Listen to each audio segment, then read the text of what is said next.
Hello students and welcome to our YouTube channel engineer same classes. जैसे कि आपको thumbnail में दिख रहा होगा कि हम लोग टारगेट कर रहे हैं एसएससी जेई, आरआरबी जेई और स्टेट जेईई। जितने भी एग्ज़ाम देते हैं आप डिप्लोमा बेसिस पे या बीटेक बेसिस पे, सिविल और मैकेनिकल वाले, उनके लिए ये यूज़फुल वीडियो होने वाला है। क्वेश्चन प्रैक्टिस सेशन है, लेकिन हम लोग डिस्कस करेंगे इसमें कॉन्सेप्ट के बारे में, क्योंकि कॉन्सेप्ट थ्रू क्वेश्चन हम लोग डिस्कस करते हैं जो आपको पता है। Question practice session will be there. इससे पहले आपने देखा होगा कि एसएससी जेईई नोटिफिकेशंस का डिटेल्स मैंने डाल दिया था चैनल पे, और फ्लूइड का प्रॉपर्टीज ऑफ फ्लूइड से 2 प्रैक्टिस सेशन भी मैंने डाल दिया है। धीरे धीरे सेशन करके आते रहेंगे, डेली एक सेशन आपके लिए आते रहेगा। मोस्ट इंपॉर्टेंट क्वेश्चंस का आते रहेगा। हम लोग कम क्वेश्चन प्रैक्टिस करेंगे, अच्छे से करेंगे, ताकि एग्ज़ाम में आपका पूछा जाए। जैसे कि एसएससी जेईई का नोटिफिकेशन आउट हो चुका है और उसमें मैक्सिमम क्वेश्चंस पूछे जाते हैं स्ट्रेंथ ऑफ मटेरियल और मैकेनिक्स ऑफ फ्लूइड से, यानी फ्लूइड मैकेनिक्स से, और उसको हम लोग लेके अभी आगे बढ़ रहे हैं। ये सिविल और मैकेनिकल दोनों के लिए होता है। काफ़ी अच्छा वैकेंसीज है, ये वैकेंसीज आपसे मिस ना हो किसी तरह से। तो आज का सेशन स्टार्ट होगा strength of material question practice session से, और ये आप देख रहे हैं यहाँ पे सेशन 1 होगा। फ्लूइड का 2 सेशन हो चुका है, इसका सेशन पहला होगा। तो बेसिकली हम लोग क्वेश्चंस किससे देखने वाले हैं? पहले चैप्टर से, सॉम का, जो आपका चैप्टर क्या होता है, basic concepts. Basic concepts and properties of material, properties of material से। तो ध्यान से सुनेंगे, समझेंगे तो आप अच्छा स्कोर ज़रूर करेंगे। आपको आइडिया भी लगेगा कि हाँ चीज़ें कैसे पढ़ाया जा रहा है, समझाया जा रहा है। तो चलिए स्टार्ट करते हैं। स्ट्रेंथ ऑफ मटेरियल का पहला सेशन है और आप सबका स्वागत है। क्वेश्चन 1 आप देख रहे हैं, काफ़ी इंपॉर्टेंट क्वेश्चन है। ये फेमस क्वेश्चन है जो ऑलमोस्ट सभी एग्जाम में पूछा जाता है। Hooke's law. Hooke's law hold good up to the. तो आपको पता है कि अगर माइल्ड स्टील, जनरली हम लोग माइल्ड स्टील का स्ट्रेस स्ट्रेन डायग्राम पढ़ते हैं। माइल्ड स्टील का जब स्ट्रेस स्ट्रेन डायग्राम आप पढ़ेंगे तो वहाँ पे हम लोग ये देखते हैं, इसलिए माइल्ड स्टील को चुना जाता है क्योंकि जितने भी मैकेनिकल प्रॉपर्टीज़ हैं, जितने भी पॉइंट्स हैं, हम माइल्ड स्टील पे आसानी से सभी पॉइंट्स को रिप्रेजेंट कर देते हैं। तो जब आप माइल्ड स्टील का स्ट्रेस स्ट्रेन डायग्राम देखेंगे, यूनिवर्सल टेस्टिंग मशीन के द्वारा ये पूरी कॉन्सेप्ट को डिफाइन किया गया है। तो ये आपका स्ट्रेस होता है और ये आपका स्ट्रेन एक्सिस होता है। जब माइल्ड स्टील लेंगे तो यहाँ पे कुछ दूर तक यहाँ से बेंड होना स्टार्ट होता है, फिर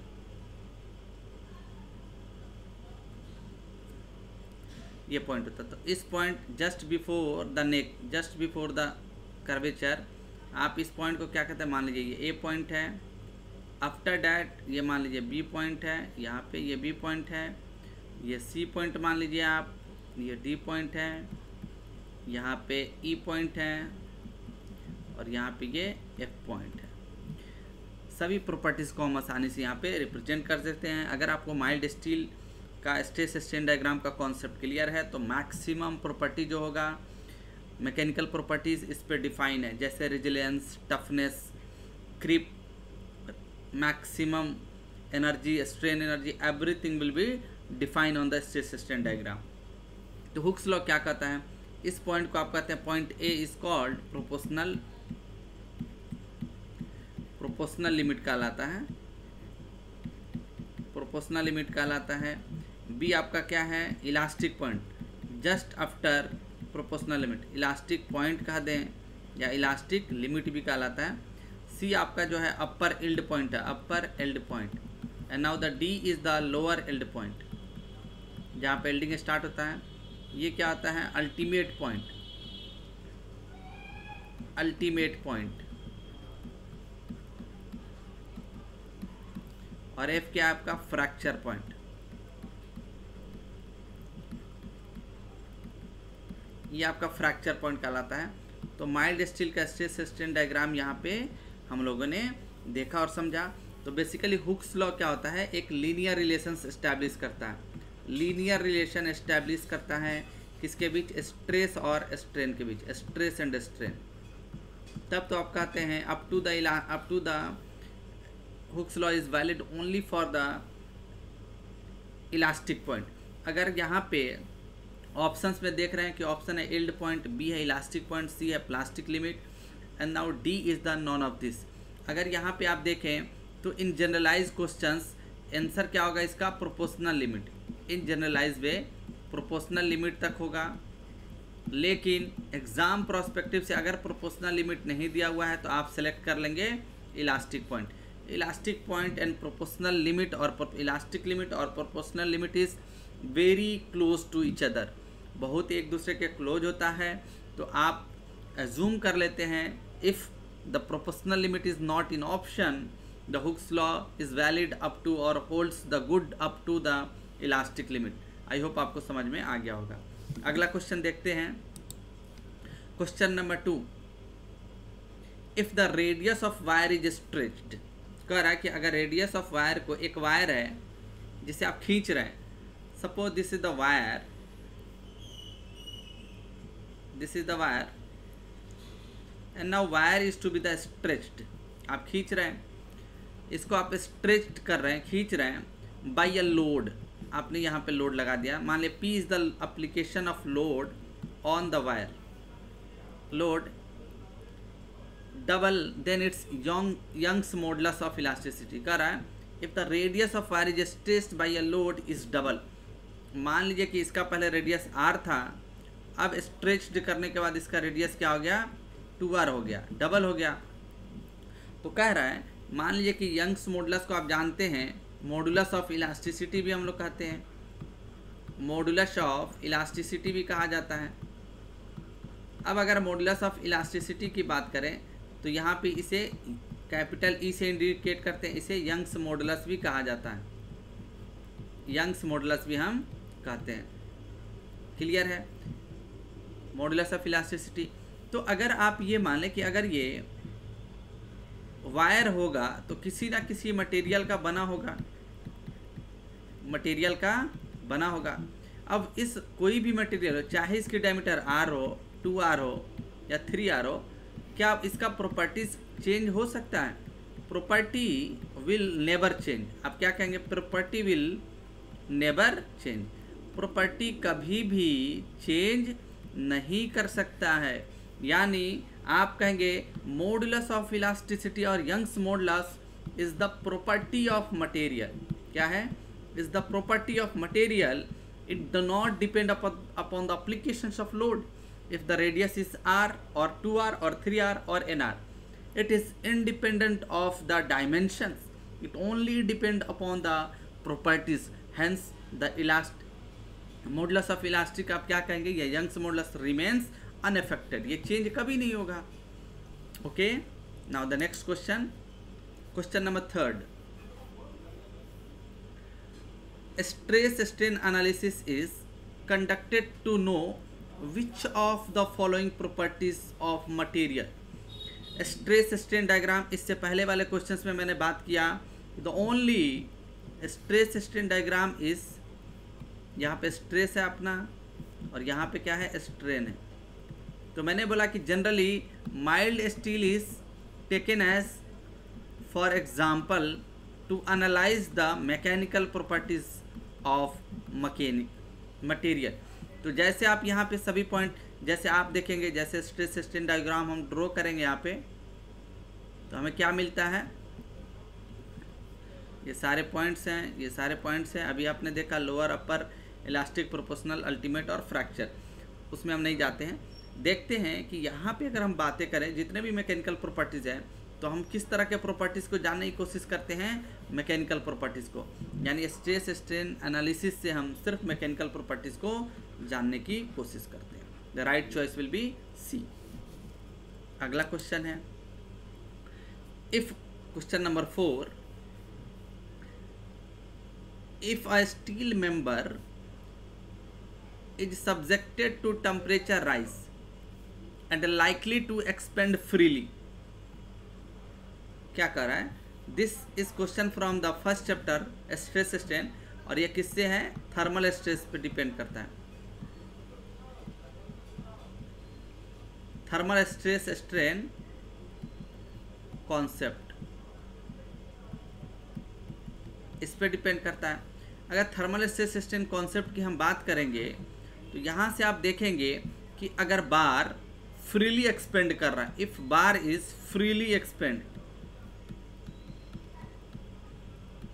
तो हम जानते हैं कि अगर कोई मान लीजिए कि ये 2 डायमेंशनल बार है, अगर ये फ्री एक्सपेंड करने लगे और यहाँ पर लोड अप्लाई कर रहे हैं, जहाँ मान लीजिए कि इसका लेंथ अल्फा एल है और इसका आप जानते हैं मटेरियल प्रॉपर्टीज ई है, Young's modulus, alpha coefficient of expansion है, थर्मल कोएफिशिएंट ऑफ एक्सपेंशन है, तो यहाँ पे आप देखेंगे कि अगर ये बार फ्रीली एक्सपेंड करने लगे, जब तक इस बार को हम रेस्ट्रिक्ट न कर दें, जब तक कि हम इस बार को रेस्ट्रिक्ट न कर दें, तब तक यहाँ पे स्ट्रेस डेवलप नहीं हो सकता है अगर आप यहाँ पे लोड पी लगा दें। तो इससे ये पता चलता है, तभी तो आप कहते हैं कि in the case of thermal stress, अगर आप टेम्परेचर को राइज करेंगे और वहाँ पे बार एक्सपेंड करने लगे, only the thermal stress to be define under the restrictions condition. ये तभी पॉसिबल है जब आप बार को रिस्ट्रिक्ट कर दें, तभी जाके वहाँ पे स्ट्रेस डेवलप होगा। अदरवाइज आप कहेंगे if the bar is freely expand, it means there will be the no stress, only strain will be defined. So the right choice will be A. अगला सवाल देखते हैं, question number 5, the relation between the modulus of elasticity. ये काफ़ी famous सवाल है, question सभी important question लिया गया है, पूछा हुआ सवाल है, वो भी अपर लेवल पे, क्योंकि आपके कन्वेंशनल में भी अब ऑब्जेक्टिव पेपर पूछे जाएंगे जो पेपर 2 होगा। मॉडुलस ऑफ रिजिडिटी आपका दिया हुआ है, पॉइजन्स रेशियो दिया हुआ है। अब जानते हैं पॉइजन्स रेशियो क्या होता है। Mu is basically defined as the lateral strain to longitudinal strain, इसका रेशियो होता है विथ निगेटिव साइन। सिर्फ आप मैग्नीट्यूड की बात करते हैं तो यहाँ पे एक होता है आपका मॉडुलस ऑफ इलास्टिसिटी, जिसे ई से इंडिकेट करते हैं, एक मॉडुलस ऑफ रिजिडिटी या मॉडुलस ऑफ शियर जी, एक होता है बल्क मॉडुलस के, और एक होता है म्यू पॉइजन्स रेशियो। तो इन चारों के बीच एक रिलेशन एस्टैब्लिश किया गया। पहला E इक्वल टू होता है 2g1 प्लस म्यू, दूसरा रिलेशन होता है E equal to 3k1 minus 2 mu.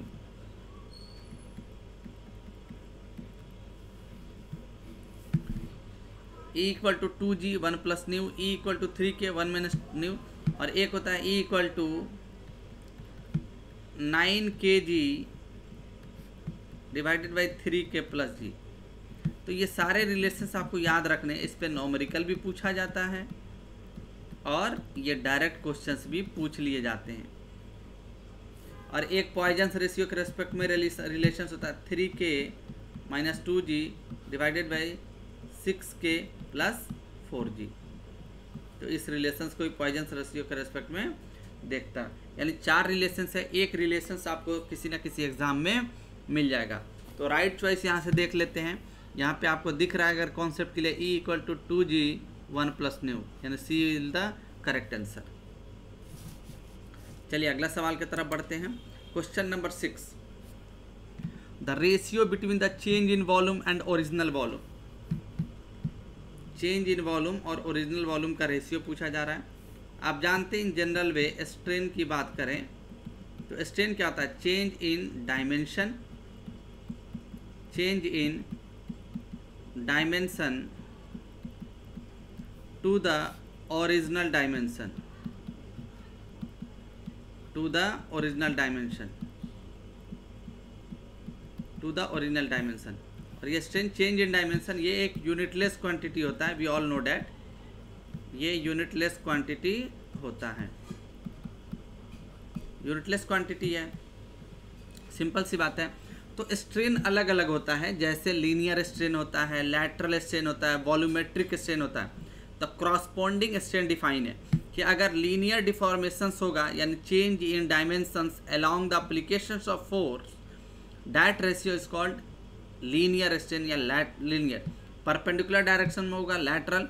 अब यहाँ पे कह रहा है कि change in volume, change in volume to the original volume, change in volume to the original volume का जो रेशियो होगा, इससे आप क्या कहेंगे, वॉल्यूम से रिलेटेड है तो आप कहेंगे this is called volumetric strain, volumetric strain, and this is the normal strain so represented by epsilon and the suffix V. The volumetric strain is the taken as normal strain. ये भी याद रखिए, जब आप पढ़ रहे हैं तो पूरी चीज़ें अच्छे से देख लेंगे। तो right choice will be the volumetric strain. ठीक, अगले क्वेश्चन की तरफ देखते हैं। Question number 7, the ratio between tensile stress and tensile strain और compressive stress and compressive strain. First of all आप ये जान लें, समझने की कोशिश करना है, टेंसाइल स्ट्रेस और कंप्रेसिव, टेंसाइल और कंप्रेसिव ये नेचर्स होते हैं स्ट्रेस के। Tensile and compressive are the nature of normal stress। Nature of normal stress के ये नेचर होते हैं। अगर टेंसाइल होगा तो आप कहते हैं this will be the positive value, and the compressive अगर होगा तो आप कहते हैं the value will be taken as a negative. Normal stress positive और निगेटिव होता है। क्लियर बातें हैं। तो इसी तरह से आपसे पूछ भी लिया गया है कि टेंसाइल स्ट्रेस और टेंसाइल स्ट्रेन की बात कर रहे हैं या कंप्रेसिव स्ट्रेस और कंप्रेसिव स्ट्रेन की बात कर रहे हैं। Both are the normal stress. और हुक्स लॉ आप जानते हैं क्या कहता है, क्या कहता है कि नॉर्मल स्ट्रेस सिग्मा से इंडिकेट करता है, it is directly proportional to the strain. और प्रोपोर्शनलिटी को हटाने के लिए आप लेते हैं मॉडुलस ऑफ इलास्टिसिटी, और आप लिख सकते हैं यहाँ modulus of elasticity equal to normal strain stress divided by normal stress. और नॉर्मल स्ट्रेस जो होगा या इधर टेंसाइल होगा, अभी आपने बस देखा, या maybe it compressive. In similarly this will be also either tensile in nature और this will be either compressive in nature. It is to be clear. और ई क्या है आपका, मॉडुलस ऑफ इलास्टिसिटी। ये क्या अपना modulus of elasticity, that is clear. यानी आप बोल सकते हैं नेचर होता है, समझने की कोशिश करना है, कॉन्सेप्ट क्लियर होगा, आंसर अपने आप होगा, modulus of elasticity. Next question, question number 8, this is the numerical problem. परेशान नहीं होना है, प्रॉब्लम को अच्छे से समझना और सॉल्व करना है। क्या कर रहा है, कभी कभी न्यूमेरिकल भी छोटे छोटे फॉर्मूला पुटिंग पूछ लिए जाते हैं आपसे, मोर कैलकुलेशंस वाले न्यूमेरिकल ऑब्जेक्टिव में नहीं पूछे जाते हैं। क्या करा, a rod of 2 metre, data लिख लें, the length is given as 2 metre and now the diameter is given as 15 mm। The diameter will be 15 mm। तो आप इसे भी कन्वर्ट कर लें मीटर में, यानी क्या आ जाएगा 50 into 10⁻³ metre, elongated by the 5 mm when an axial force is applied। elongate का क्या मतलब होता है कि उसकी लेंथ में इंक्रीमेंट होना, यानी आप कह सकते हैं जो डिफॉर्मेशन हो रहा है उसमें कितना हो रहा है 5 mm का, और 5 mm को आप लिख सकते हैं 5 into 10⁻³ right. And now the application of force is, यानी P का वैल्यू, लोड जो दिया हुआ 400 किलो न्यूटन दिया हुआ, ये वैल्यू दिया हुआ। तो we all know that when a uniform bar the diameter is 50 mm is given, ये बताता है कि जो बार है आपका वो प्रिज्मेटिक बार है। It means only the cross section is uniform through out the section. अगर बार आपका क्रॉस सेक्शन सेम है तो डिफॉर्मेशन आप जानते हैं डेल इक्वल टू होता है PL divided by AE, PL divided by AE। Formula आपका पता है, यहाँ पे हमें निकालना क्या है, इस मॉडुलस ऑफ इलास्टिसिटी यानी कैपिटल E का वैल्यू निकाल लेना। तो यहाँ से हम लिख सकते हैं ना, modulus of elasticity is written as PL divided by del into A। P का वैल्यू दिया 400 किलोमीटर, इसको न्यूटन में बदलिए 10⁻³ L का वैल्यू दिया हुआ 2 मीटर डिवाइडेड बाई डेल का वैल्यू दिया हुआ 5 into 10⁻³ metre. And now area π/4 d², और π/4 और d² का वैल्यू दिया हुआ है 50 इंटू 10⁻³ इसका होल स्क्वायर हो जाएगा। जब इसे सॉल्व करेंगे तो मॉडुलस ऑफ इलास्टिसिटी का वैल्यू अप्रॉक्स 81 पॉइंट समथिंग आएगा, यानी आंसर ये दिया हुआ है 82 giga pascal. C is the right answer. अगला सवाल, question number 9, the linear relations between stress and strain.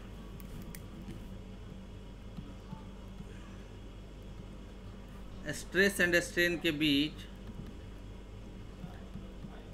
Linear relations होता है। ये कौन डिफाइन करता है? हुक्स लॉ डिफाइन करता है। इधर टेंशन हो क्या होता है कि sigma directly proportional to strain. अभी देखा था आपने, प्रोपोर्शनली हटाने के लिए हम एक कांस्टेंट लगाते हैं जिसे मॉडुलस ऑफ इलास्टिसिटी कहते हैं। This will be the right choice, यानी A is the right choice. देख रहे हैं ना, कॉन्सेप्ट क्लियर होनी चाहिए। कॉन्सेप्ट क्लियर होगा तभी आंसर आप कर पाएंगे। और क्वेश्चन ऐसे ही पूछे जाते हैं। ये भी सारे प्रीवियस ईयर के क्वेश्चन हैं, वो भी जेई से ऊपर लेवल के क्वेश्चन है ये सब। अगला question, question number 10, after which point of the stress strain diagram does metal cutting start. Stress strain diagram फिर माइल्ड स्टील का हम ड्रॉ करेंगे, कोशिश करेंगे समझने के लिए। ये स्ट्रेस है, नॉर्मल स्ट्रेस, और ये नॉर्मल स्ट्रेस मान लीजिए।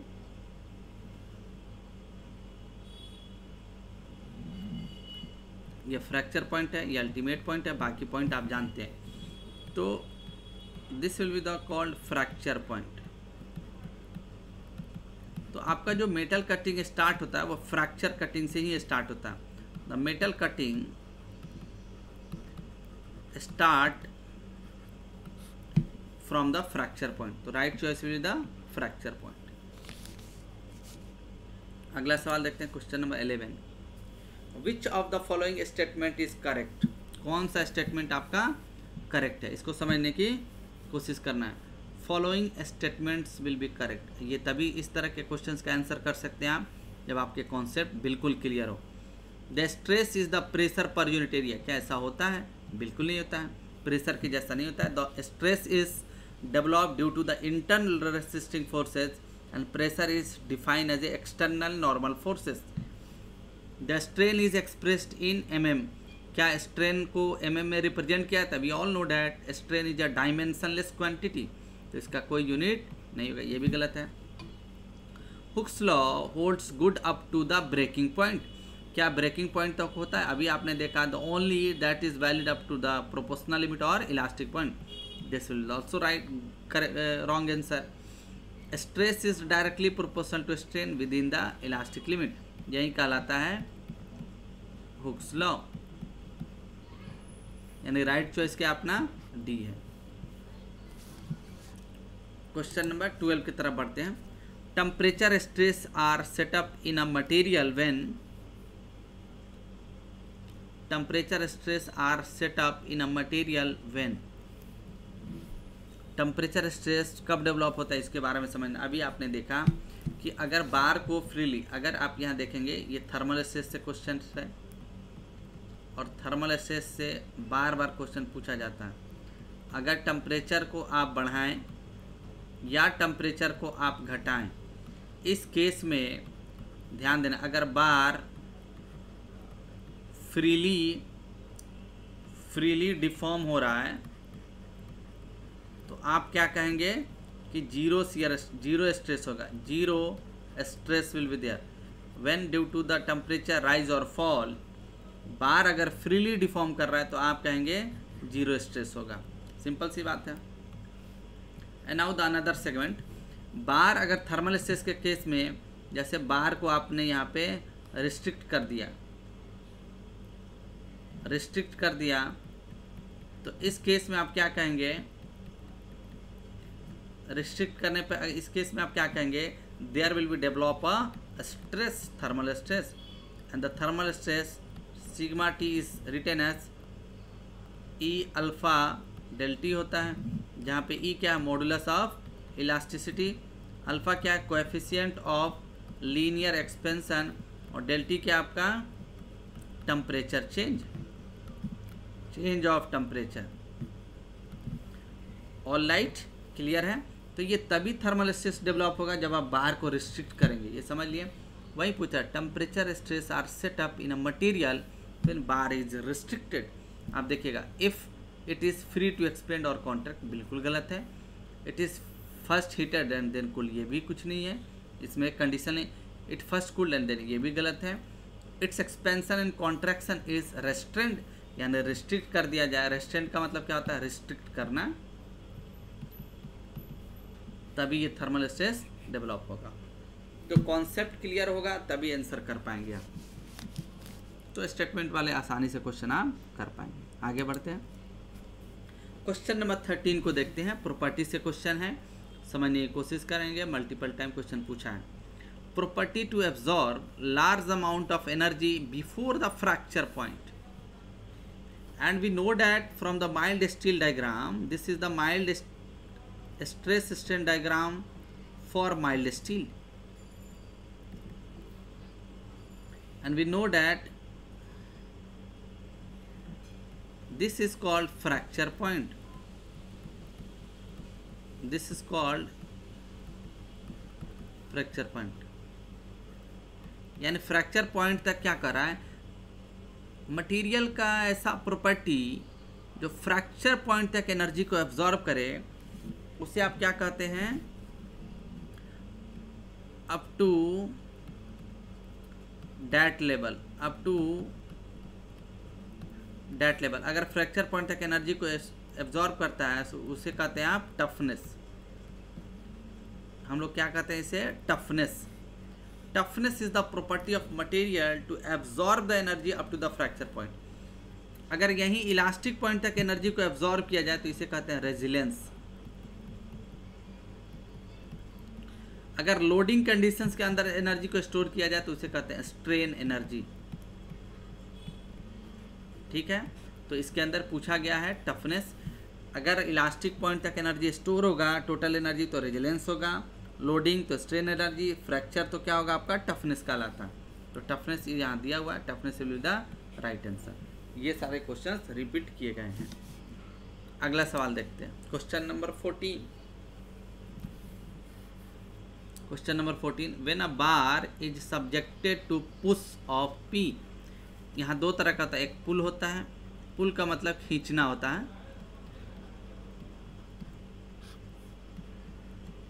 और पुश का मतलब होता है दबाना।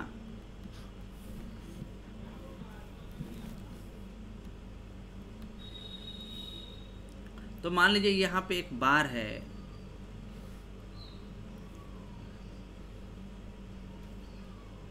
जो 3 डायमेंशनल बार है।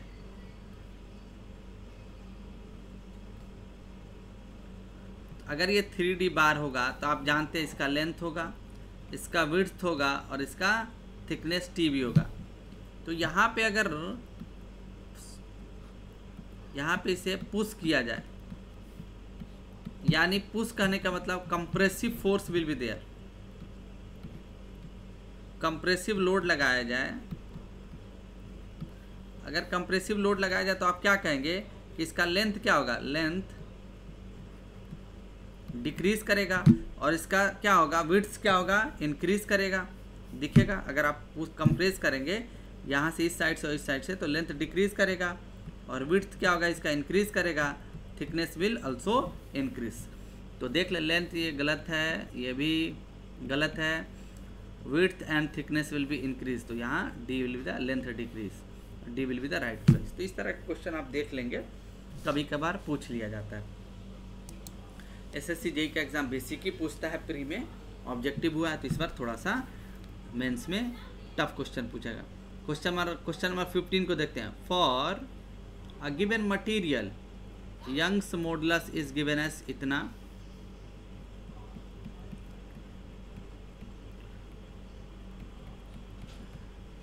पर metre square, and modulus of rigidity is given as